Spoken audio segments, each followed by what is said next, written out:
గణేశాయ నమః. శ్రీ సరస్వతి నమః. శ్రీ గురుభ్యో నమః. భక్తులారా, వ్యాసప్రోక్త భాగవత మహాపురాణం యథాతథంగా చెప్పుకున్నాం. ఇందులో భాగంగా నిన్నటి వరకు మనం అంటే యథాతథం అంటే ప్రతి శ్లోకం దాని అర్థం.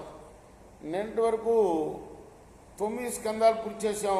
10వ స్కందాన్ని 142 భాగాలుగా చెప్పుకున్నాం. ఈ రోజున 143వ భాగం చెప్పుకుందాం. చెప్పుకునే ముందు వ్యాసుల వారిని నమస్కారం చేసుకొని క్షేత్రపాలకుడైన ఆంజనేయ స్వామికి, సమర్థాత్గురుకు సాయినాథ్ మహారాజ్కి నమస్కారం చేసుకొని ప్రారంభం చేద్దాం. తతశ్చతే క్షీణ్యున్మీల్య పునర్భాండీరమాపిత నిశామ్య విస్మిత ఆసన్నా ఆత్మానాంగాస్య మోచిత. తర్వాత గోపాలురందరూ కూడా కళ్ళు తెరిచి చూడగానే వాళ్ళు ఓ పెద్ద భాండీరకం అనే వటవృక్షం కింద ఉన్నట్లు గమనించారు. అప్పుడు వాళ్ళు గోవులు ఆ పరమాత్మ యొక్క కృపాభావంతో తోటి సురక్షితంగా ఉన్నట్లుగా తెలుసుకొని ఆశ్చర్యంలో మునిగిపోయారు. వటవృక్షం అంటే చాలా పెద్దగా ఉంటుంది. ఒక్కోసారి అంటే గోవులన్నీ పట్టారు, గోపాలుడు కూడా పట్టారనమాట దాని కింద. కృష్ణస్య యోగ వీర్యం తద్యోగమాయానుభావితం దవాగ్నేరాత్మనః క్షేమం వీక్షతే మే నీరే అమరం. కృష్ణుని యొక్క యోగ శక్తి వల్ల తాము దావాగ్ని ప్రమాదం నుండి బయటపడి క్షేమంగా ఉన్నట్లుగా వాళ్ళు తెలుసుకున్నారు. అప్పుడు వాళ్ళు ఈయన అవతార పురుషుడే కానీ మరొకడు కాడు అని గ్రహించారు. గోపీనాం ప్రమానంద ఆసీత్ గోవింద దర్శనే క్షణం యుగ శతమివ యసాం ఏన వినా భవత్.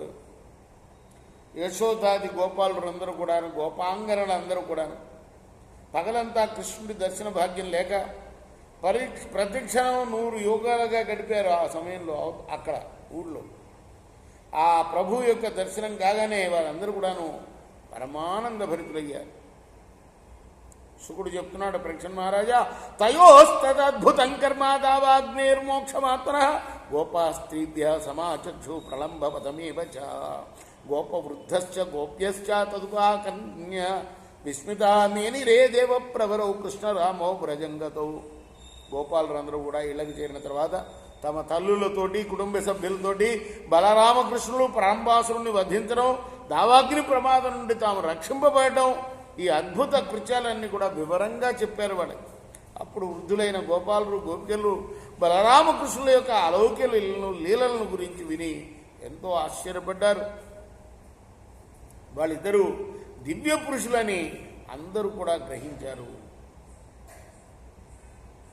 ప్రావృత్ సర్వసత్వ సముద్భవ విద్యోతమాన పరిధి విస్ఫూర్య తన హస్తల.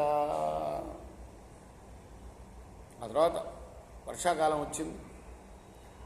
ఆ ఋతువు వివిధములైన ప్రాణుల ఉత్పత్తికి, జీవన సౌఖ్యాలకి దోహదకారి అయిన ఋతువు. ఆ సమయంలో గగనంలో సూర్యచంద్రుల చుట్టూ కాంతి వలయాలు ఏర్పడి బాగా తేజరిల్లుతున్నాయి. ఆకాశం మేఘగర్జనలతోటి, పిడుగులపాటుతోటి సంక్షుభితమవుతూ ఉన్నది.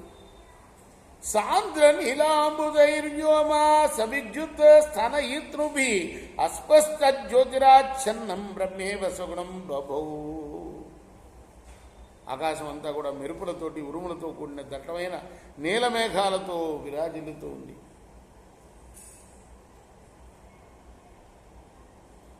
అస్పష్టమైన నక్షత్ర కాంతులతో కూడిన ఆకాశం త్రిగుణాచాత్యమైన బ్రహ్మలాగా అలరాడుతున్నది. అష్టౌ మాసాన్ని పీతం యద్భూమ్యాశ్చోదమయం వసు స్వగోభిర్మో కుమారేభే పర్జన్య కాలాగతే. సూర్యుడు ఒక రాజులాగా భూమి అనే ప్రజల నుండి జలం అనే పన్నును 8 మాసాల పాటు గ్రహిస్తూ ఉంటాడు. వర్షాకాలం రాగానే మళ్ళీ తన కిరణాలు అనే చేతులతో ఆ జలాన్ని అందరికీ పంచిస్తూ ఉంటాడు. ఎంత మంచి వర్ణన చూడండి. కృష్ణార్పణం.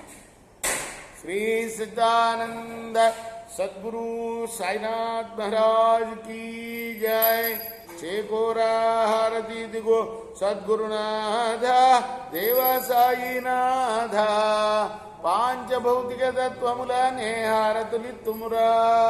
నిర్గుణం మగు స్థితే వీడి ఎట్లి ఆకారం పొందిదిగో సాయిరాం. సర్వము నిండిన నీవే ఇంకను ఉంటివి తల్లివలే. రజోతమో సత్వము నుండి మాయటు జనించే బాబా మాయటు జనించే. ఆ మాయ నుండి వేరే మాయ ఏ తీరుగా వచ్చే. సప్తసాగరాలు నీకు క్రీడారంగములు బాబా క్రీడారంగములు. నీ లీలాతల విస్తారణకే విశ్వము సృష్ట్యాయే. బ్రహ్మాండముల రచనము మాకు ఎలా చూపేవు బాబా ఎలా చూపేవు. తుకారామే కృపాలుడంటూ సాయిని కీర్తించే. చేకోరా హారతి దిగో సద్గురునాథ దేవ సాయినాథ. పాంచభౌతిక తత్వములనే హారతులిత్తుమురా. లోకమే జన శూన్యం ఎవరు కోరరు జ్ఞానం. పాండురంగ అవతారం అది సుజ్ఞానదాయకం. హారతి జనరాజా.